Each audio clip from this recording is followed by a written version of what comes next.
Postal ballot সংক্রান্ত সামাজিক যোগাযোগ মাধ্যমের ছবি যাচাই বাছাই করেছে নির্বাচন কমিশন। ওমানের ভিডিওটি সঠিক, সৌদি আরবের ভিডিও ভুয়া বলে জানিয়েছে ইসি। বৃহস্পতিবার ব্রিফিংয়ে নির্বাচন কমিশন আরও জানায়, পোস্টাল ব্যালটের বিষয়ে কোনো ছাড় দেয়া হবে না। আসন্ন ত্রয়োদশ জাতীয় নির্বাচনে প্রবাসীদের জন্য প্রথমবারের মতো চালু হচ্ছে পোস্টাল ব্যালট প্রক্রিয়ায় ভোট গ্রহণ। এই প্রক্রিয়ায় কোনো ধরনের অনিয়ম বা কারচুপি হলে কঠোর শাস্তিমূলক ব্যবস্থা নেওয়ার হুঁশিয়ারি দিয়েছে নির্বাচন কমিশন। বৃহস্পতিবার নির্বাচন কমিশন ভবনে ব্রিফিংয়ে এই হুঁশিয়ারি দেয়া হয়।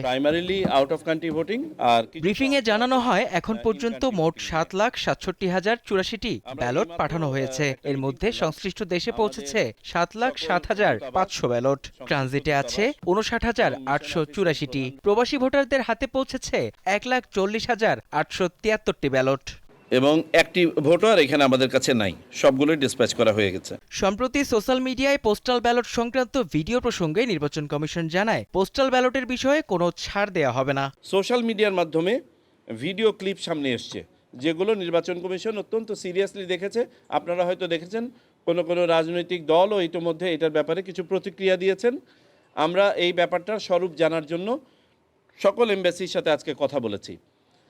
এরকম আমরা 3টা জায়গার ভিডিও ক্লিপের এভিডেন্স পেয়েছি, কিন্তু এই এভিডেন্সে কোথাও কোনো ব্যত্যয় হয়েছে মর্মে এখন পর্যন্ত কোনো প্রমাণ পাওয়া যায় নাই। নির্বাচনের স্বচ্ছতা ও ভাবমূর্তি রক্ষায় কমিশন জিরো টলারেন্স নীতি গ্রহণ করেছে উল্লেখ করে তিনি বলেন, এর পেছনে কোনো রাজনৈতিক দল যুক্ত থাকলেও ব্যবস্থা নেওয়া হবে। যে কোনো অবস্থাতেই যেন ইলেকট্রাল ইন্টিগ্রিটি নষ্ট না হয়, এই ধরনের কোনো ঘটনা যদি ঘটে কোথাও, তাতে করে আমরা শুধু আমাদের দেশের ভাবমূর্তি ক্ষুণ্ণ হবে না, এতে করে আমাদের লেবার মার্কেটও ক্ষুণ্ণ হবে।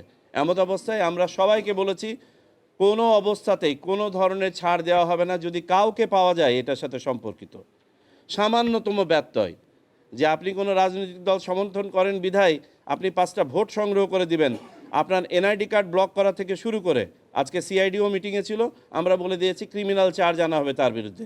এর আগে বিভিন্ন দেশের দূতাবাস ও মিশন প্রধানদের সঙ্গে পোস্টাল ব্যালটের সার্বিক পরিস্থিতি নিয়ে ভার্চুয়াল বৈঠক করে নির্বাচন কমিশন। ধন্যবাদ। মেহেদী হাসান, দীপ্ত সংবাদ, ঢাকা।